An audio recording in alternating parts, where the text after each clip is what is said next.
Section 1. You will hear a woman phoning a box office to ask about a festival in the town of Kenton. First, you have some time to look at questions 1 to 5.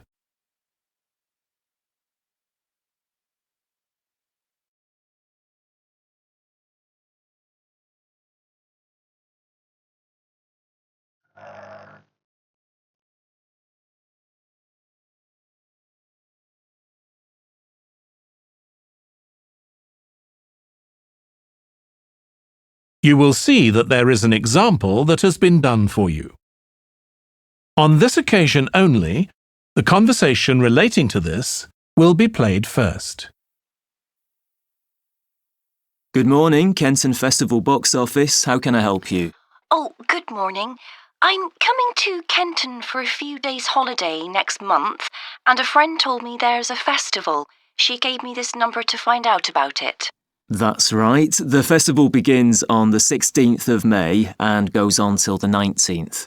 Oh, that's great. I'll be there from the 15th till the 19th. Listen carefully. Gave me this number to find out about it. That's right. The festival begins on the 16th of May and goes on till the 19th. Oh, that's great. I'll be there from the 15th till the 19th. So, could you tell me the programme, please? Well, on the first day, there's the opening ceremony in the town centre. People start gathering around 2 o'clock to get a good place to see from, and the events will start at 2:45 and finish about 5:30. OK, thanks. I'll make sure I get there early to get a good spot. The festival will be officially opened by the mayor. He'll just speak for a few minutes, welcoming everyone to the festival. All the town councillors will be there, and, of course, lots of other people. Right. Then there'll be a performance by a band. Most years we have a children's choir, but this year the local army cadets offered to perform, and they're very good. Uh-huh. After that, a community group from the town will perform a play they've written themselves, just a short one.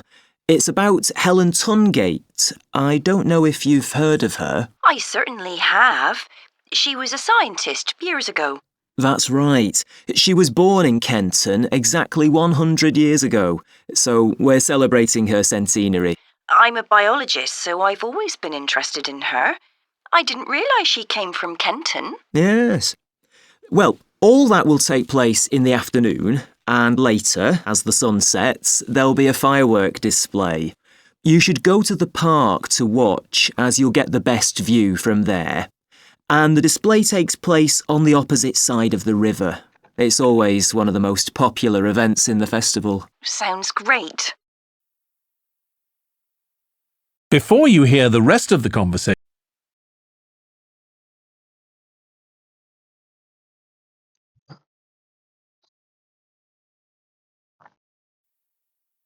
And what's happening on the other days? There are several events that go on the whole time. For example, the students of the art college have produced a number of videos, all connected with relationships between children and their grandparents. That sounds interesting. It makes a change from children and parents, doesn't it? Exactly. Because the art college is in use for classes throughout the festival, the videos are being shown in Handsworth House. How do you spell the name? Handsworth.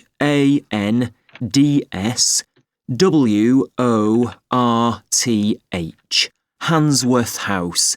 It's close to the town hall. Right. Now, let me see, what else can I tell you about? Are there any displays of ballet dancing? I'm particularly interested in that, as I do it as a hobby. There isn't any ballet, I'm afraid, but there'll be a demonstration of traditional dances from all round the country. Well, that'd be nice. Where's that being held? It's in the market in the town centre. The outdoor one, not the covered market. And it's on at 2 and 5 every afternoon of the festival, apart from the first day. Lovely. And one by local children. And where is it being held? Presume I'll need tickets for that. Yes, you can book online, or you can buy them when you arrive in Kenton, either at the festival box office or from any shops displaying our logo in the windows. Well, I think that'll keep me busy for the whole of my stay in Kenton. Thank you so much for all your help. You're welcome. I hope you enjoy your stay. Thank you. Goodbye. Well, I think that'll keep me busy for the whole... Or you can buy them when you arrive in Kenton, either at the festival box office or from any shops displaying our logo in the windows. Well, I think that'll keep me busy for the whole of my stay in Kenton. Thank you so much for all your help. You're welcome. I hope you enjoy your stay. Thank you. Goodbye. Section 2. You will hear a man talking to a group of people about a tour of theatres in the city of Munich in Germany that he has arranged for them. First, you have some time to look at questions 11 to 15.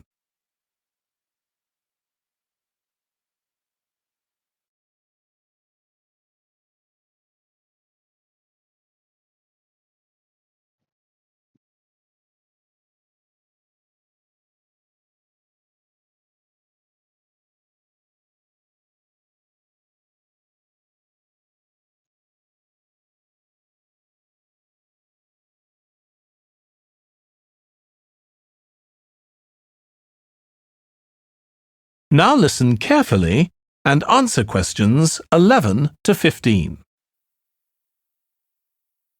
Right. I've now almost succeeded in finalising plans for our tour, so I'll bring you up to date with what I know. As you know, we're flying first to Munich on Monday the 4th. The flight is at 11:30, so it's too early to have lunch at the airport. I suggest we meet there for coffee at 10, which should give us plenty of time for breakfast before we leave home. When we arrive in Munich, we'll be met at the airport by Klaus Bauer. Time to have breakfast. Klaus works for a tour operator, and he'll look after us for the time we'll be in Germany. He's already liaised with the managers of the theatres we're going to visit, and he's also arranged for an officer of the National Theatre in Munich to show us round the theatre one afternoon during our stay. Now, last time we discussed this trip, I didn't have the precise cost for hotel rooms, but now I have. The normal rate at the hotel where we're staying is €150 a night for a double room. I'd hoped to get that down to €120, but in fact I've been able to negotiate a rate of €110. That'll be reflected in the final payment, which you'll need to make by the end of this week. On Tuesday, the day after our arrival, I had hoped we could sit in on a rehearsal at one of the theatres, but unfortunately that's proved very difficult to arrange. So instead, we'll have a coach trip to one of the amazing castles in the mountains south of Munich. On Tuesday evening, we'll all have dinner together in a restaurant near our hotel. From talking to you all about your preferences, it was clear that a typical local restaurant would be too meat-oriented for some of you. Some of you suggested an Italian restaurant, but I must confess that I decided to book a Lebanese one, as we have plenty of opportunities to go to an Italian restaurant at home. On Wednesday afternoon, the director of the play we're going to see that evening will talk to us at the theatre. She'll describe the whole process of producing a play, including how she chose the actors, and, as the play we're going to see is a modern one, how she worked with the playwright. Before you hear the rest of the talk, you have some time to look at questions 16 to 20.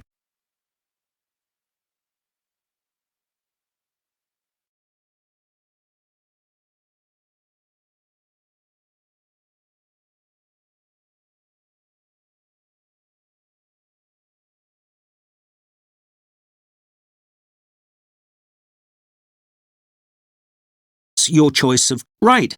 Answer questions 16 to 20. Right. Now I'd just like to make a few points about the plays we're going to see. Partly because it might influence your choice of clothes to take with you. The play we're seeing on Wednesday evening is a modern one, and we're going to the premiere. So it'll be quite a dressy occasion, though of course you don't have to dress formally. I gather it's rather a multimedia production, with amazing on Wednesday. Now I'd just like to make a few points about the plays we're going to see. Partly because it might influence your choice of clothes to take with you. The play we're seeing on Wednesday evening is a modern one, and we're going to the premiere. So it'll be quite a dressy occasion, though of course you don't have to dress formally. I gather it's rather a multimedia production, with amazing lighting effects and a soundtrack of electronic music, though unfortunately the playwright is ill and is unlikely to be able to attend. On Thursday, we're seeing a play that was first performed last year, when it was commissioned to mark 100 years since the birth in the town of a well-known scientist. We're going to see a revival of that production, which aroused a lot of interest. Friday's play will really make you think hard about what clothes to pack, as it'll be in the garden of a palace. It's a beautiful setting, but I'd better warn you, there won't be much protection from the wind. On Saturday, we're going by coach to a theatre in another town, not far from Munich. This will be the opening of a drama festival, and the mayor and all the other dignitaries of the town will be attending. After the performance, the mayor is hosting a reception for all the audience, and there'll be a band playing traditional music of the region. And after having a day off on Sunday, our final play is on Monday, and it's in the stunning setting of the old town hall, which dates back to the 14th century. The performance marks the 50 years that the lead actor has been on stage, and the play is the one where he made his first professional appearance all those years ago. Amazing lighting effects and a soundtrack of electronic music, though unfortunately the playwright is ill and is unlikely to be able to attend. On Thursday, we're seeing a play that was first performed last year, when it was commissioned to mark 100 years since the birth in the town of a well-known scientist. We're going to see a revival. Section 3. You will hear James, who is in the Scandinavian Studies Department at his university, talking to his tutor, Beth. First, you have some time to look at questions 21 to 25.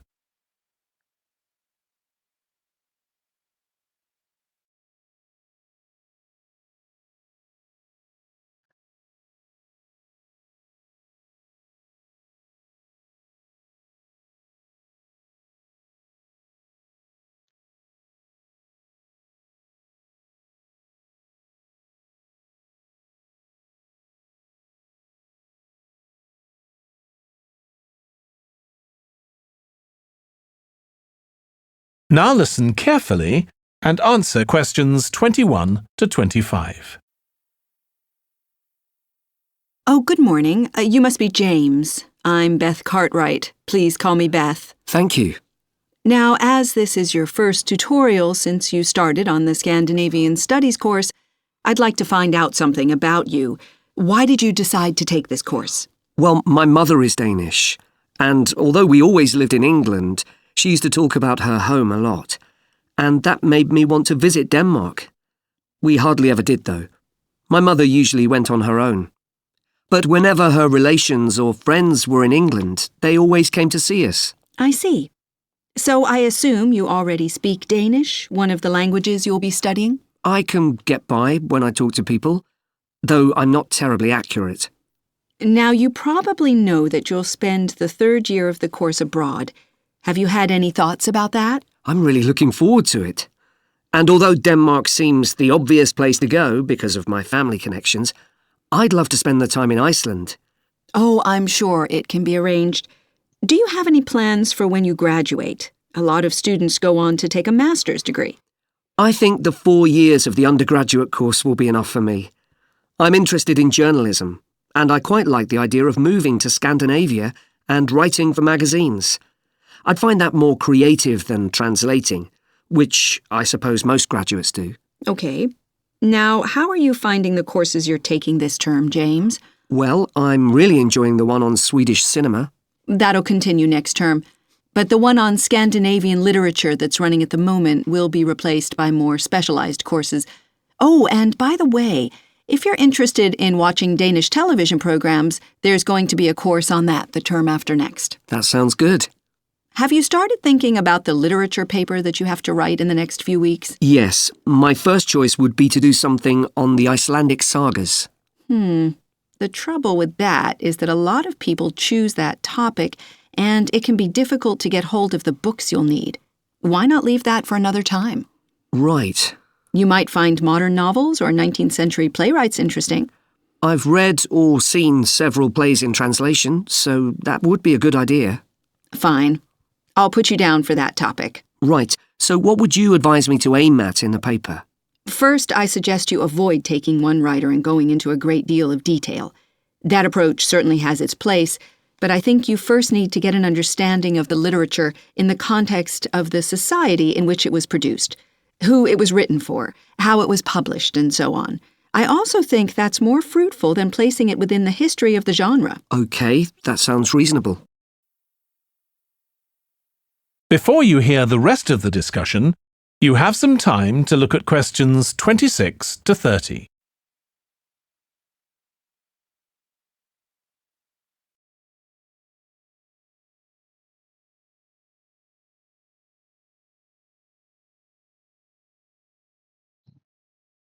Questions 26 to 30.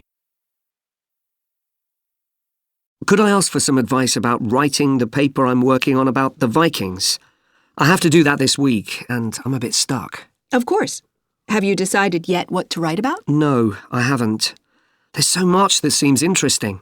Viking settlement in other countries, trade, mythology. Well, what I suggest is that you read an assignment a student wrote last year, which is kept in the library.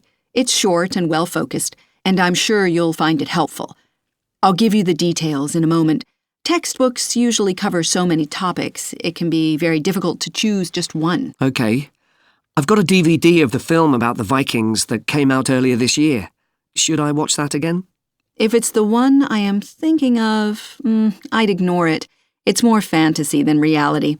But I've got a recording of a documentary that you should watch.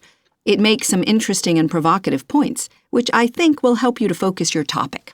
Right. So then, should I work out an outline? Yes, just headings for different sections at this stage. And then you should start looking for suitable articles and books to draw on, and take notes which you organize according to those headings. I see. Then put short phrases and sentences as bullet points under each heading. Make sure that this skeleton makes sense and flows properly before writing up the paper in full. Okay. Thanks, that's very helpful. That is the end of section 3. Fuck. You now have half a minute to check your answers.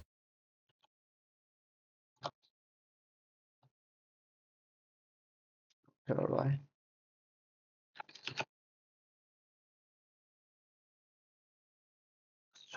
First. Fuck.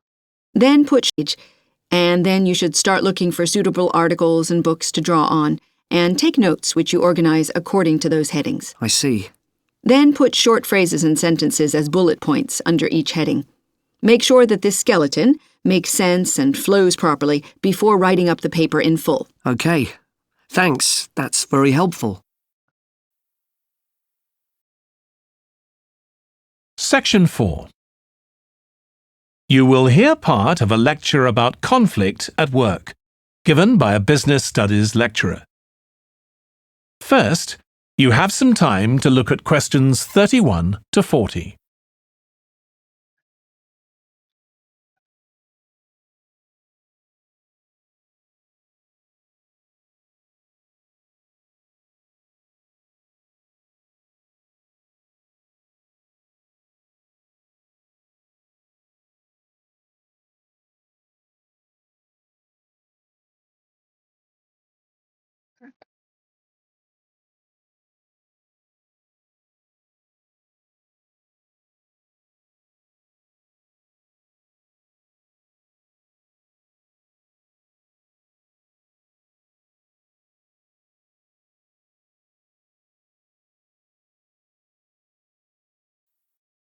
Now listen carefully and answer questions 31 to 40. Over the years, attitudes towards workers have changed considerably. After all, there was a time when workers had no rights at all and laboured in appalling conditions. Conditions have improved a lot, but conflict in the workplace is still common, and human resources managers nowadays need to be able to deal with it when necessary. What is conflict in the workplace? Definitions vary, but I'm taking it to refer to a whole range of behaviours that the victim finds unacceptable, from minor, harmless arguments to, at the opposite extreme, physical violence. Much of this is covered by the term bullying, by which I mean one or more people behaving abusively or aggressively against another who is in a weaker position. Although all behaviour like this is a form of conflict, not all is to prevent it arising in the first place. Years proved a lot, but conflict in the workplace is still common, and human resources managers nowadays need to be able to deal with it when necessary. What is conflict to, at the opposite extreme, physical violence? Much of this is covered by the term bullying, by which I mean one or more people behaving abusively or aggressively against another who is in a weaker position. Although all behaviour like this is a form of conflict, not all conflict can be described in these terms. As with all human behaviour, there are numerous reasons for it, but often it's caused by someone who feels the need to show their superiority over someone else, in order to feel that they aren't at the lowest level in a hierarchy or a group of people.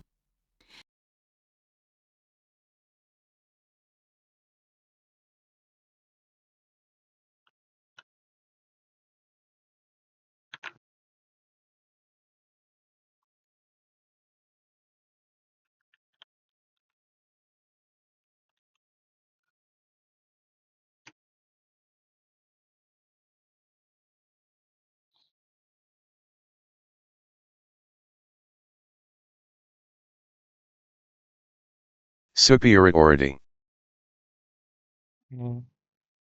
In some cases, one person simply dislikes the other, on the basis that the personality of one is in some way incompatible with that of the other person. A general habit of optimism in one person could make them intolerant of a colleague who's constantly pessimistic. Not that that justifies treating them badly, of course. Some conflicts arise when people are more interested in promoting themselves and their team than in the company as a whole. These conflicts are called structural and could come about, for example, when a sales team believe they are the only people in the business who do any useful work and look down on behind-the-scenes administrators.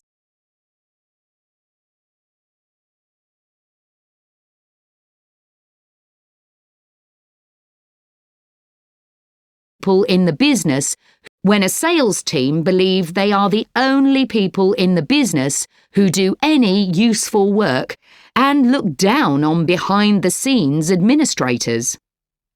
Conflict obviously affects the individuals concerned. The situation is likely to be very stressful for victims, resulting in their absence from work, possibly for months.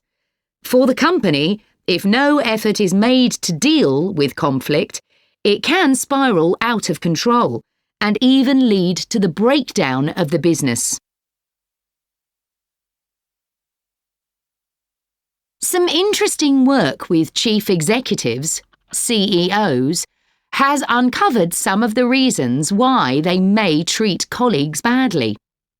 Many CEOs combine two opposing characteristics: confidence, that is, the belief that they're capable of great achievements, with a high level of anxiety, a fear of missing targets, whether set by themselves or by the directors of the company. This combination can make them respond badly to anyone who questions their decisions.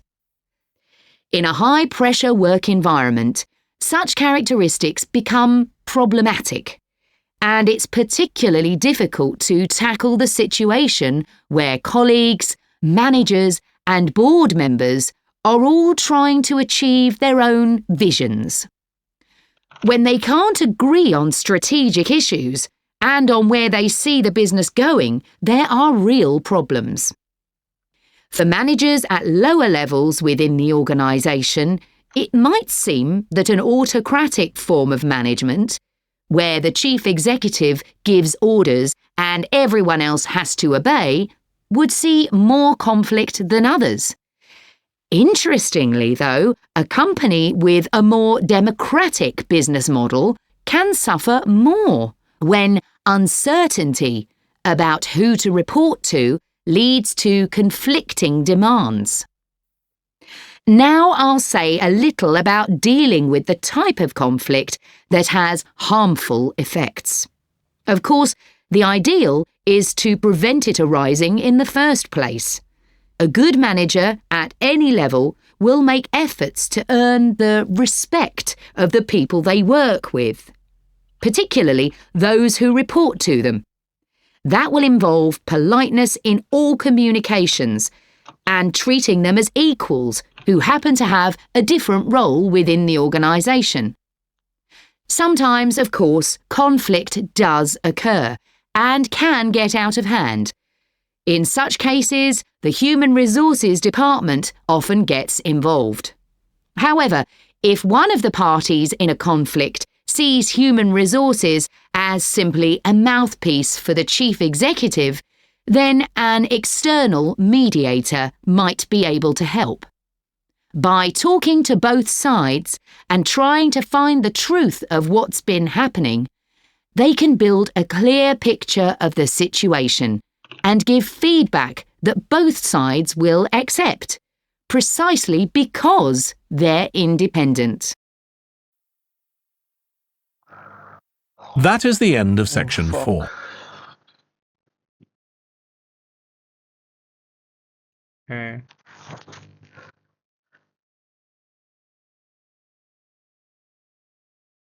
Oh, W. What the fuck?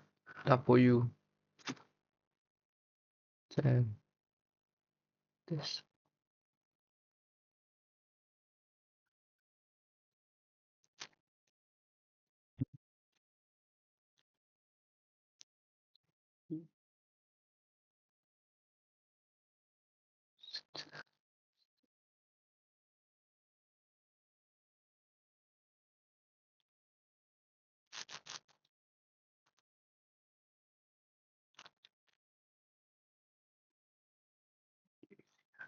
Fuck.